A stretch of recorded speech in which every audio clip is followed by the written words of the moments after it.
Welcome back to another episode of Propulsion. My name is Francois de Tooy, and it's my privilege today to talk to Derek Notman. Derek is a virtual financial planner from the United States, and he's going to share all of his insights of what it took for him to change his entire practice to be 100% virtual.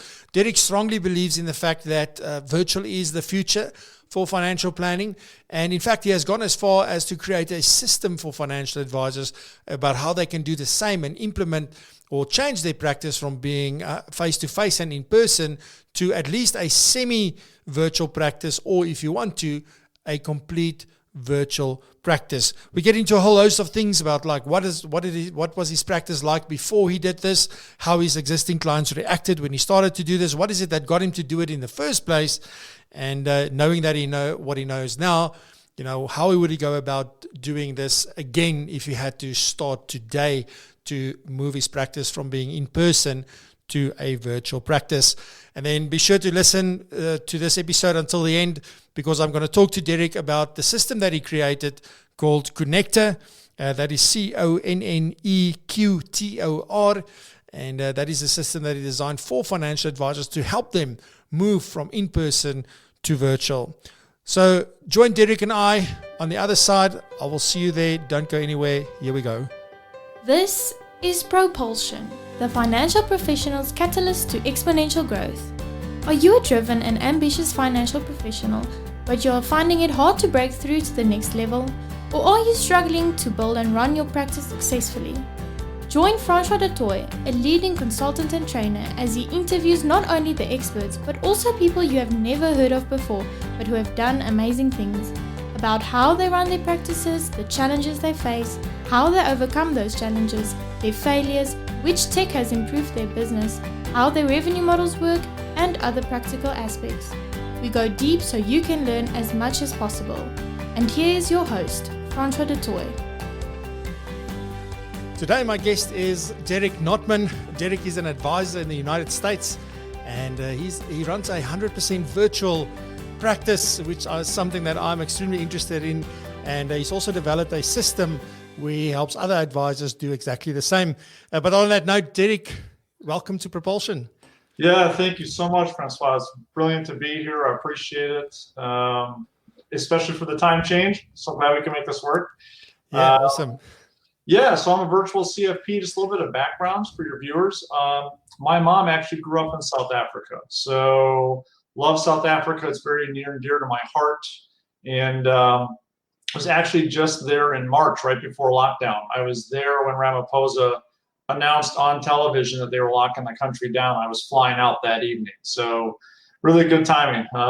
But yeah, I love South Africa. Been there many, many times. My grandparents lived there forever. So yeah, lovely place. So I'm a virtual CFP, as you said. I've been in business since 2006. Made the transition to become virtual in 2013. And a lot of arrows in my back, which we can get into here as we go. But I've been doing it ever since, and it's been fantastic. I got lucky with the way the pandemic actually hit, because I was so ready for it. And that's the thing often, right, is that we do things because we believe things are changing or that they should change.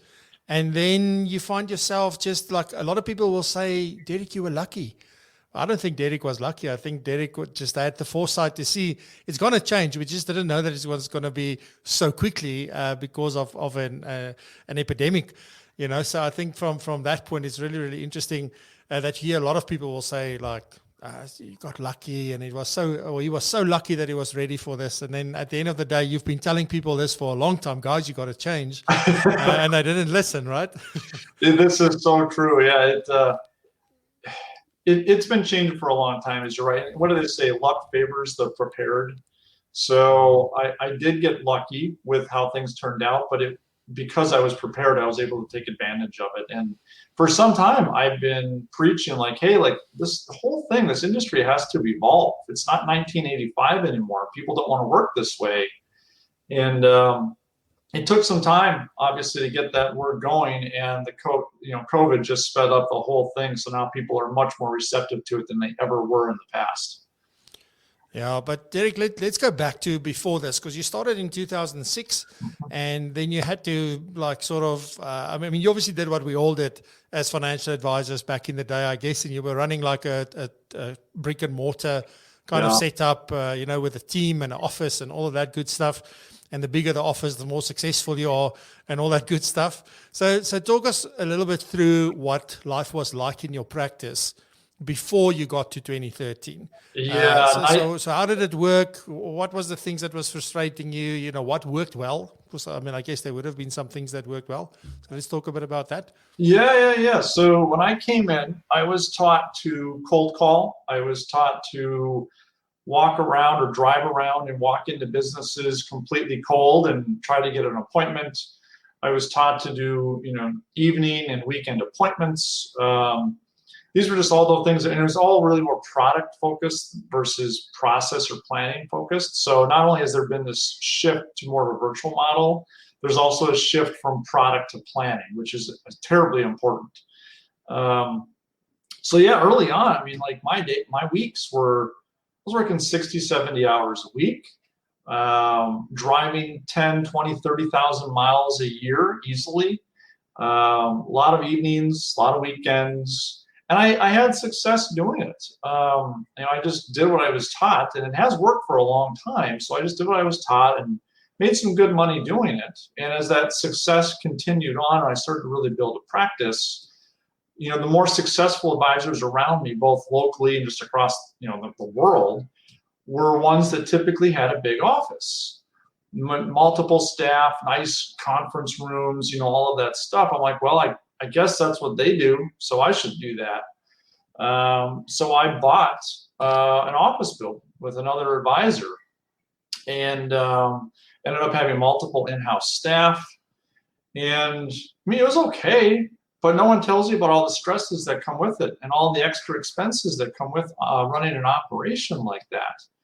So, I mean, back in those days, I had Monday night phone clinics where I'd be calling, cold calls for 2 hours.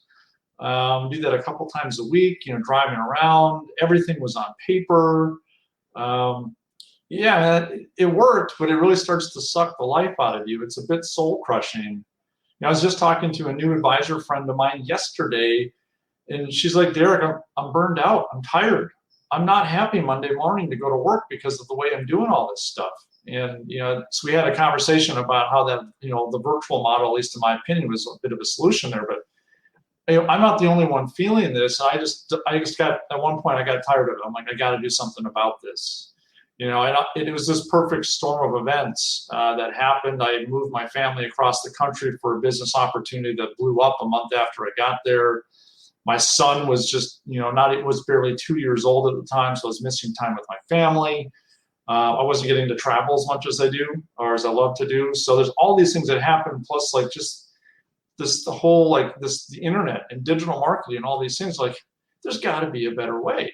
So I know what your listeners have gone through. I get it. I've been there, and it's not a great experience. Can you make some money doing it and be successful? You can, but what's the toll that it's taken on you for that success? Yeah, and that was sort of some of the questions that I had, was to say, all right, so what was there one specific event, or was this sort of this culmination of a few things that maybe happened, I don't know, in quick succession or just over time, that sort of got you to that day where you said, Derek, like, no, there's got to be a better way. Let's see if we can do this virtually. Or was this whole virtual thing, did it happen organically? I mean, was this intentional, or was it an organic process up until you got to a specific point and said, okay, no, this seems to be something that we're onto something, and let's do this 100%. What was that journey? I don't know if there was any one key thing. I think it was more of a combination of events that happened. Because initially when I moved and that whole issue happened, I ended up going on an airplane back to my other office, every couple weeks. And that got old really quick. So part of it was just out of necessity. I was tired, I was burned out, and I was starting to look for a better way. And, we're, as human beings, we're always looking for the path of least resistance. So I was trying to figure that out. But I do remember another advisor by the name of Jason Wank, super successful guy here in the States, nice guy. We're almost exactly the same age, actually, funny enough. But I read a blog post about him that I just stumbled upon early on in my virtual transition, but it was about how he brought in a lot of assets over a 1-year period and all virtually, through what we now call blog posts. I'm like, what is this guy up to? Because at the time when I started to make my transition, there was virtually nobody doing it. So I had to really look hard to find people that were starting to do it, and he was one. So it was a combination of events in my life that happened. It was a combination of things where I was like, okay, there's got to be a better way. And then finding these little nuggets here and there of some things other forward-thinking advisors were doing. And I'm like, there is something here. I got to double down on this now. And I mean, so did this work right out the gate? Is there something like you sort of, tonight you went to sleep, you switched off the lights in the office, and tomorrow morning you flicked the switch in your study at home, and then you started working virtually? Or what was that process of just getting going back in 2013? Yeah, it was a transition. Boy, I wish it was an overnight thing, but it was not. There was no roadmap out there. So there was a ton of trial and error and getting arrows in my back, so to speak, and figuring out all these things. Because as most people know, our industry is not really good about teaching this side of stuff. There's a lot of education around product and selling that product. But there's not as much about practice management, especially when it comes to digital marketing or going virtual. So, yeah, I mean, it took years to figure it out because there just was nothing out there to figure it out. So I had to literally do it all myself, one step at a time. And like the simple stuff like what is a blog post and how do you write one that's optimized for your website? And even here in the States, like my compliance back office essentially said, oh no, it's illegal to blog. And I'm like, no, it's not. And I had to go to the federal regulatory bodies and prove that we can actually do it. So there's just so many roadblocks that had to be overcome to prove that it could actually work. So like in theory, in my mind, I was like, I know this can happen. But now I got to actually work through the different tactics and strategies to make sure that it actually can happen. Yeah. And I mean, there's a lot of moving parts to running a virtual practice. And a lot of people think you get Zoom and a webcam and a decent mic, and there you go. But there's so much behind that because you're actually running an entire business from there. Do you still have a team that works with you, Derek, or did you go at this 100% alone? No, I've always had a team. And initially my team were in-house staff. And that got old real quick too for a number of reasons. It's expensive. It's not actually very efficient. So I've transitioned my entire team to be virtual. And you're right. Running a virtual practice or even a semi-virtual practice is so much more than just knowing how to hold a Zoom meeting. And honestly, most advisors don't even know how to do that because usually when you're meeting with them, and I've met with hundreds of advisors around the world, you're looking up at their nose half the time or you can't see them or their internet connection's terrible or whatever. And so there's so much more to running a virtual practice than that. And the beautiful thing is, part of that is having staff. So my entire team now is virtual.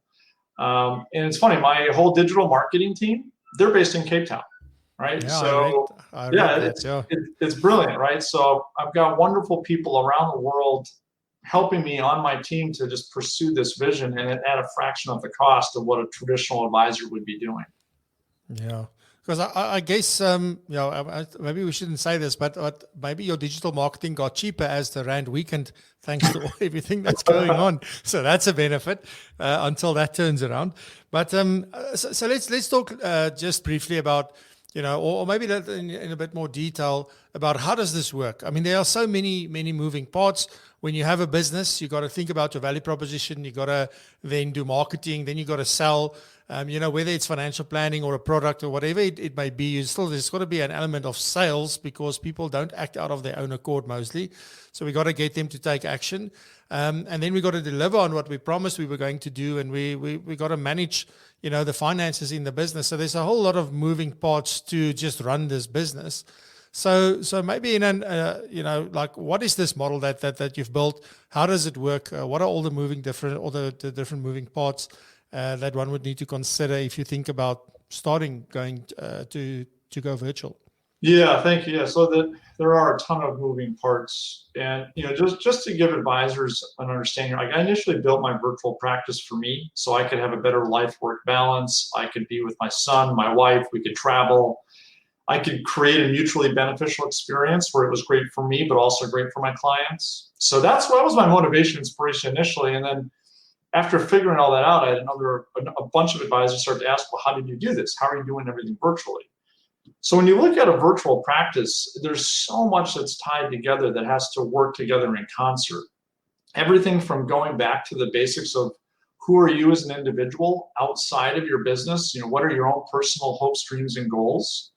Because as you start to really crystallize those things, they actually will help drive your business. They'll help you really identify who your ideal client is, at which point then you can figure out, all right, what's my branding? What's my messaging online? What are my processes? What's my entire virtual sales process look like? What's the physical infrastructure that I need for my business to run great meetings? What's digital marketing? How do I do all these things? How do I blog? How do I engage on social media? How do I create a robust digital footprint? It's a huge piece. If you don't have that, you're going to have problems. Virtual staff. How do you build a virtual team to do all the different things that you need to do so you can actually focus on planning and sales? I mean, that's what we get paid to do, right? So we need to have infrastructure in place to allow for all that. How do you service? How do you deal with compliance? And so on and so on. So there's a lot of different components that an advisor must consider.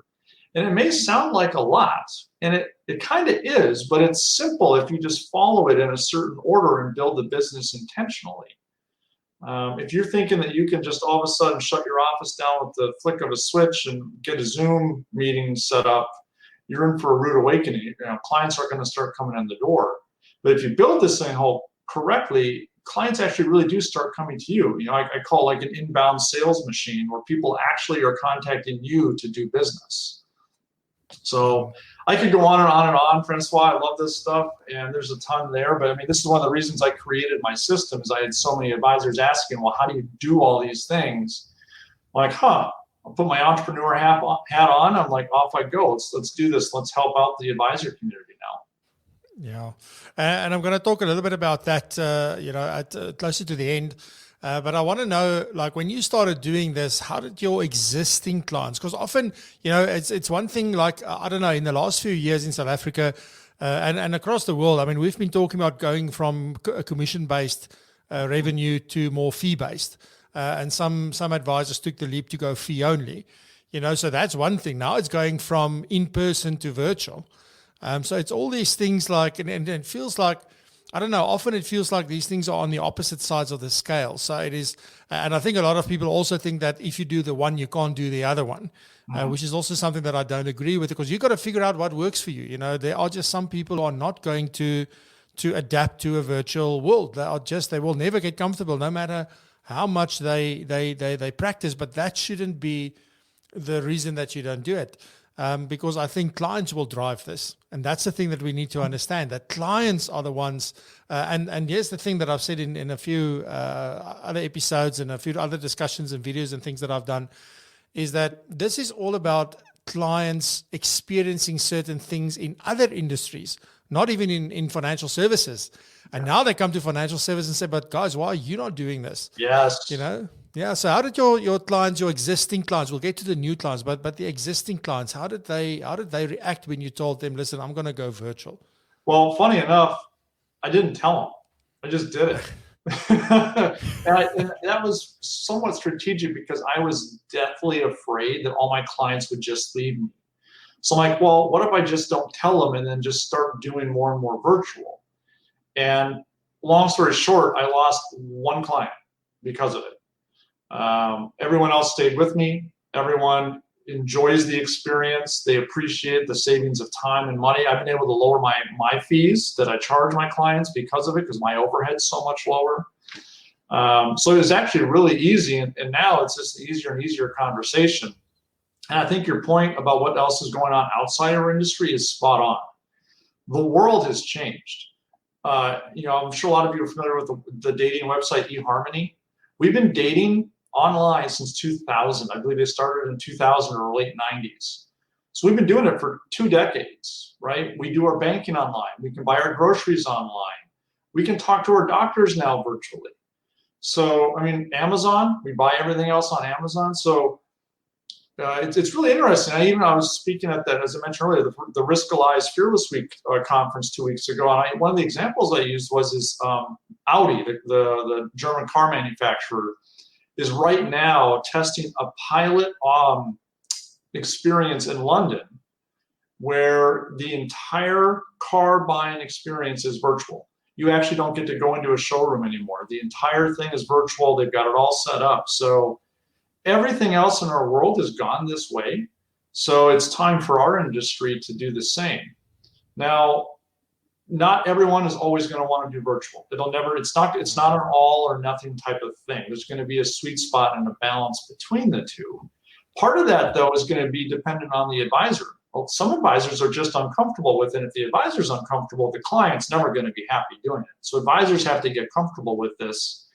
And one of the tricks to marketing, Francois, is don't try to create your own audience. Go where people are and then be present.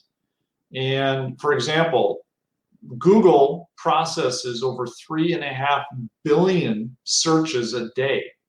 People are online, people are on social media, people are checking out websites. So if you're not there, you're missing the boat. So there's always going to be a need for a human connection and personalized, customized advice. That'll never change, but the medium of how we conduct that advice and give build that relationship has changed now. It's virtual. It's much more like this. It's a really interesting experience how it's all just changing, but our industry is old and slow, so it takes it a little bit longer to evolve than the rest. Yeah, and I almost want to jump ahead a little bit, but if you go back to 2013 and you think about like the challenges that you had when you started, do you think like if somebody were to start today, that they would experience those same challenges today, or were there other technological challenges maybe that they were, apart from getting clients to adapt to this and agree to this? Do you think it will be easier today to make this transition, like without any help, or do you think that it'll be the same whether it was 2013 or 2020? You're going to battle with the same things if you take a go at this, just from scratch and not get any help in that regard. It's going to be much easier than it was for a number of reasons. One is the consumer is much more receptive than they ever have been. And if the consumer is demanding that we provide at least a semi-virtual experience, then we better do that. We have to listen to our customers. But also there wasn't a path that one could follow back then. So there was a lot of how do I do all these things, where now the concept has been proven beyond a reasonable doubt that we can work virtually. So now it's just a matter of making that mental decision to say, you know what, I'm going to climb that mountain. I realize there's going to be, some steps ahead of me to make this happen, and that I'm going to have to do the work. But the hardest decision is to just decide to do it. It could be done a heck of a lot faster. Again, it took me years. I didn't know how to get a website. I didn't even know why I needed a website. I didn't know how to have virtual staff. I didn't know what a virtual sales process was. I didn't know what computer or webcam I should be running to do all these things. So there were all countless unanswered questions that I had to research and figure out on my own. So due to a number of things, tech advanced, the consumer has advanced, people are more open to things. So it would be much simpler and maybe easier to do it now than it ever has been, but that doesn't mean it's going to not require some work. But you can do it a lot faster. Now we're talking months instead of years to get set up and running. Sure. And how important is it that if you have a website, for example, because you're very active on LinkedIn. I'm very active on, not as much as you. You're much more active than I am on LinkedIn. But is that your primary sort of platform of choice at the moment? Or is that where you talk to advisors and you speak to clients on some of the other platforms? What is your strategy with that? Yeah, so this is critical here. You have to build what I refer to as a robust digital footprint. And in order to do that, you have to have a lot of different things set up where your messaging, your branding, and everything is consistent across all of those platforms. So I am not just on LinkedIn. I'm very active on LinkedIn, but that's not the only place I am. And a lot of this, Francois, is driven by who is my ideal client. So I have to take a step back, and that ideal client is driven by who am I as an individual, right? So there's this evolution that has to happen. And once you figure out who your ideal client is, then you have to be like, okay, well, where are they online? And then you have to go there and then be present. So a lot of people that I would like to work with are on LinkedIn. So I'm very active there. But I'm sharing similar messages on Facebook, on Twitter, on YouTube. I have multiple websites. I have an email campaign. I do webinars. I have ebooks. You have to do a whole bunch of different things to build relationships with people. Because what happens is, if you do it correctly, they actually start coming to you. That's the beautiful thing. I said, I mentioned inbound sales earlier, and if you do this correctly, people are going to, I get messages daily like, hey, Derek, I've been looking at your content for a couple months. I really like what you have to say. I'd love to have a chance to chat with you about X, Y, or Z. Or I should say Z, right? South Africa. So that's the type of stuff that can happen, but it doesn't happen if you are just on one platform or not really active in creating content. Like, one of the things that I think is really working for you, Francois, is you're a creator. You're creating content, you're engaging with people, and that's what people are looking for. And then eventually they're gonna be like, okay, who is this guy? I need to go talk to him about something because I've got a question, I've got a problem, whatever. You're not just sitting out there creeping on people on the sidelines. Yes. And that's actually extremely important. It's interesting that you say that, I'm a content creator. It's something that I recently actually changed on my LinkedIn, sort of my headline there, to say that's now the first thing, is because I've realized I've started creating a lot more content. Yes, and I do it. I mean, a big part of my business is actually content creation because I create training content, for example. And that's been a big part of my value and the things that we do. And I didn't realize it at the time. I thought I was a trainer and a training specialist, and I'm also a CFP and a tax practitioner and all these weird and wonderful things. But then it boiled down to, like, I'm a content creator. I know Gary Vaynerchuk is one that hops on quite aggressively about, like, you've got to become a media house almost, like, or a publishing house where you create content and you put it out there.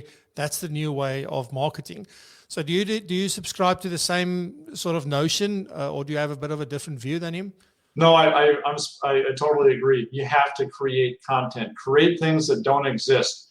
Be willing to put your own message out there. Be willing to make bold statements. It's going to resonate with some people.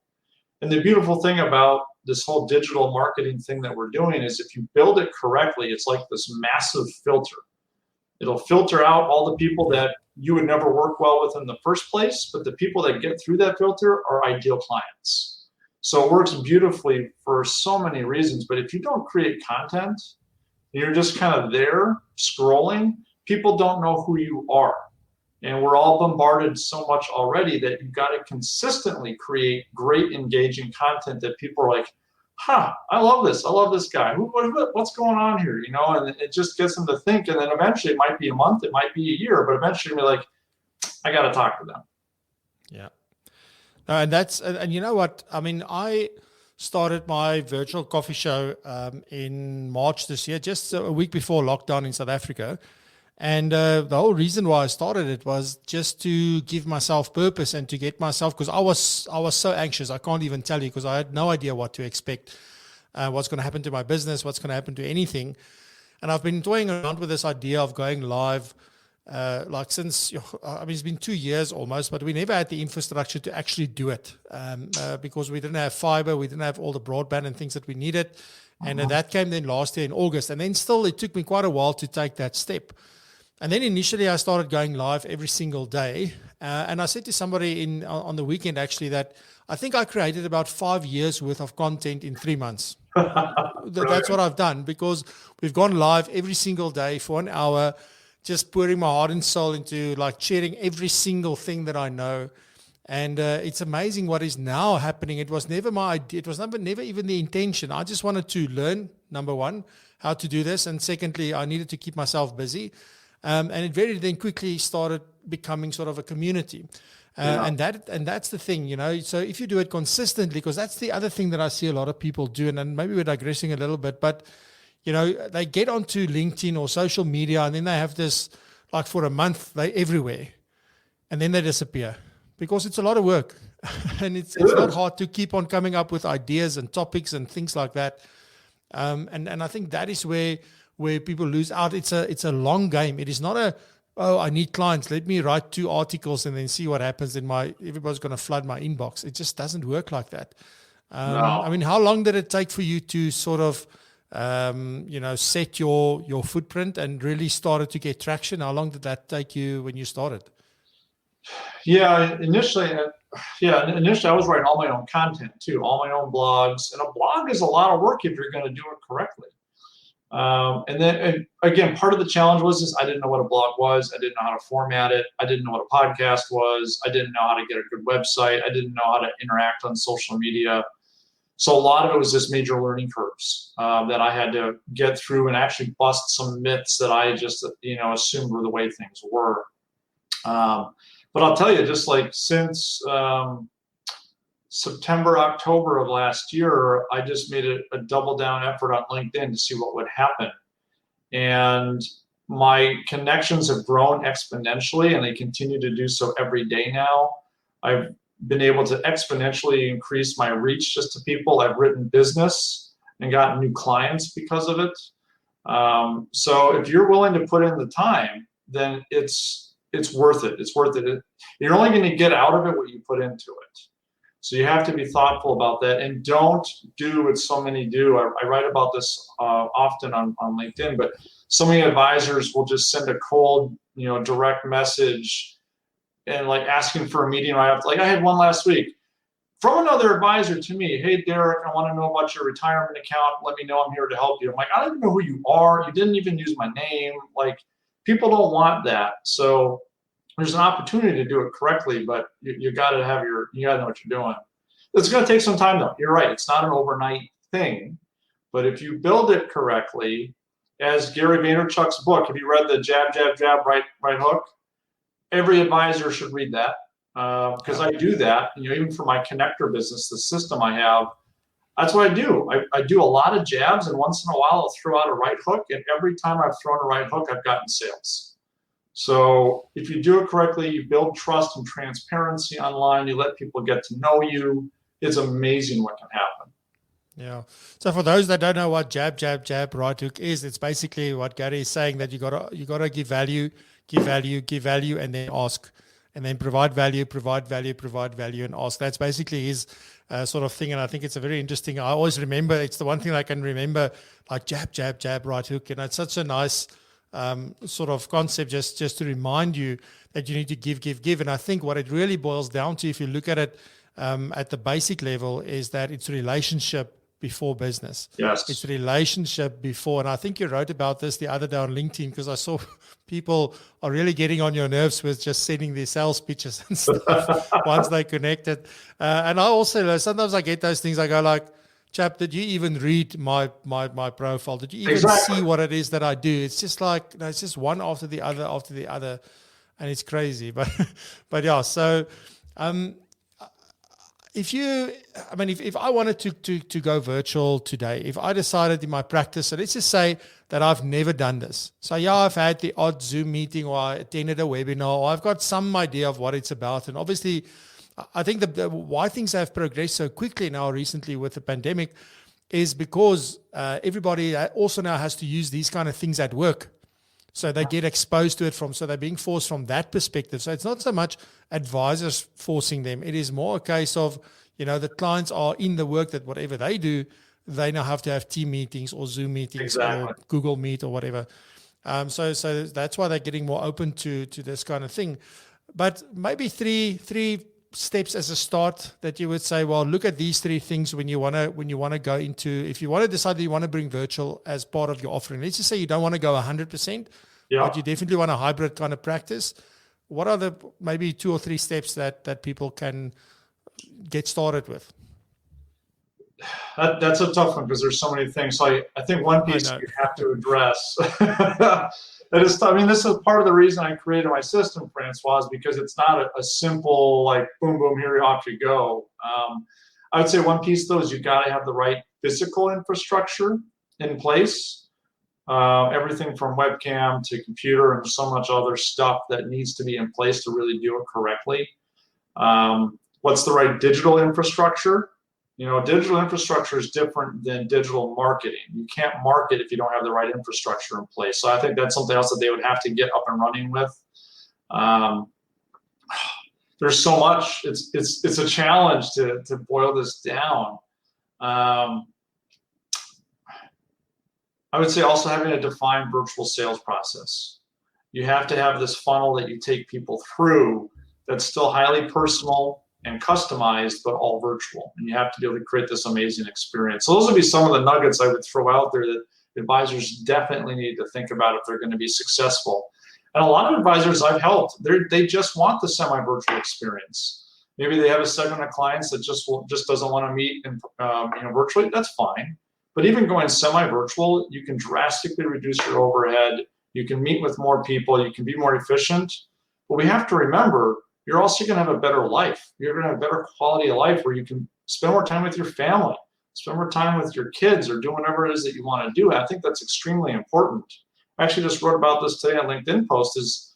There's all this conversation about providing an amazing client experience, but no one's talking about the advisor experience. And if the advisor isn't happy, the client experience is going to suffer. So the virtual or even a semi-virtual model is one of those ways to really make everything better for everybody. It's a mutually beneficial situation. Yeah, and the one thing that people must be careful of is that, because we've seen this now during this lockdown periods and all of that, where you don't have to drive anywhere anymore. You can just be at home and do your meeting. So you're saving an hour, 2 hours. But you know what Cape Town traffic is like at peak time in the morning. It's quite hectic, and I can just imagine what it can be in America and everywhere like that as well. But now what we do is we fill that time with work instead of with personal stuff. And I think that's where we need to be so careful, because you can put yourself in a worse position than what you were before, because at least now you had to drive, so you had some time to think, you had some time to, I don't know, do what. This is not meant because you've got more time to work more. This is actually an opportunity to get your work-life balance, just your personal time back. I think that's so important for people to understand. And I want to ask you about, we've alluded to your system quite often now during this conversation. If it's called Connector, and talk us a little bit through that. I think you call the virtual advisory system. But yeah, let's talk a little bit about Connector and what it's really about, and then also where people can learn more about that, and just how does it work? Yeah, thank you. Yeah, so as I said earlier, I created my virtual practice for me to just, even like the stuff you were just talking about, like having this better life-work balance and being with your family and not burning out and all those things. And after doing it successfully for a long time, a lot of other advisors started asking me how to do it. So my motivation, inspiration was to create it for other advisors to improve the advisor experience. And so what it is, it's a turnkey lead generation, digital marketing, practice management system, or business in a box, if you will, that will teach advisors how to build a virtual or semi-virtual practice. And it's agnostic, meaning that it doesn't matter where you live, what company you are affiliated with, or if you're independent, what product or service you sell, et cetera, et cetera. I created that way on purpose because I wanted as many advisors to take advantage of it as possible. So right now I've got advisors in the United States, Canada, South Africa, and India actually using this system. So it teaches them everything they need to know step by step, just to have an amazing practice while also living an amazing life. And you can find out a ton more. There's a website there. I guess you'll probably link to that in the show notes, but it's just virtualadvisorsystem.com, and there's a ton there. And if you haven't already, download my ebook. I wrote this initially before the pandemic, and I've revised it since. But there's a ton there. I think it's a nice message that will probably resonate with a lot of your viewers or your listeners. Yeah, no, we'll definitely put all that information in the show notes, so it'll be available there. You can just go there and click on it. And you are welcome then to learn more about it on the website. And then also, as Derek said, there's that ebook that you can download and read at your leisure to learn more. And then, you can take it from there. Is there a cost involved, obviously, for the system? And is it sort of a live setup, or is it pre-recorded? What is the format of the program or the system then? It's a series of modules and walkthrough videos, all that's been pre-recorded. I'm constantly adding more content to the system. So it's the payment, I'd have to double check it, but it's all in Rand. So I've got it priced for South Africa specifically, and it's different than the US price. So it's priced at what I think is a very fair price. I believe it's 12,000 Rand one time for lifetime access. And there's a couple different payment options available depending on how an advisor wants to get involved. But yeah, it's lifetime access for all the current content and any new content that I add. There's a private LinkedIn community or a tribe of advisors that, we communicate and share best practices and challenges and so forth. And then it's all self-study. So it's all instant access. You get in, you can start right away. And it is built in a certain way, though. I mean, I call it a system for a reason, because a system is a set of rules, processes, etc., that get you to a determined result. And you have to follow that system in order to make sure you get the most out of it. So that's something just for advisors to keep in mind, is that follow it the way it's been built. Even if you think you know something, you probably don't know it as much as you should. So just do what the system says. And then there you go. You're off to the races. Yeah. Awesome stuff. Derek, where is the best place for people to get hold of you or to connect with you? What do you prefer? Yeah, I mean, the website, you can contact me directly through there. LinkedIn is a great place. So advisors, feel free to connect with me on LinkedIn. And I'll tell you, actually, you mentioned Gary Vaynerchuk. Some advisors will be like, oh, well, I don't connect with anybody that's another advisor or whatever. Dead wrong. I used to feel that same way. And for years, that's how I operated. I ended up getting a meeting with Gary Vaynerchuk's director of LinkedIn marketing. And I asked him that question, like, is this a bad thing for me to connect with other, colleagues and professionals in my industry? And they actually said, no, it's a really good idea because it's going to show your clients another side of who you are. When you are engaged in communicating and having dialogue online with these other advisors, your potential clients are going to see that. And they're going to see a different side of who you are, which helps them get to know you, which helps them get to trust you. So don't feel bad about getting connected with other advisors. It's actually a really great way to grow your business and just show who you are in another light. But that's where people should come. People, connect me on LinkedIn, send me an email, download the ebook, whatever it is. I'm happy to chat with advisors. Yeah, and I can also say, the stuff that you post is very valuable, and it's also very interesting and sometimes very entertaining as well. Is there a particular reason why you always start your post with like a word, full stop, word, full stop, or is that only when you get annoyed?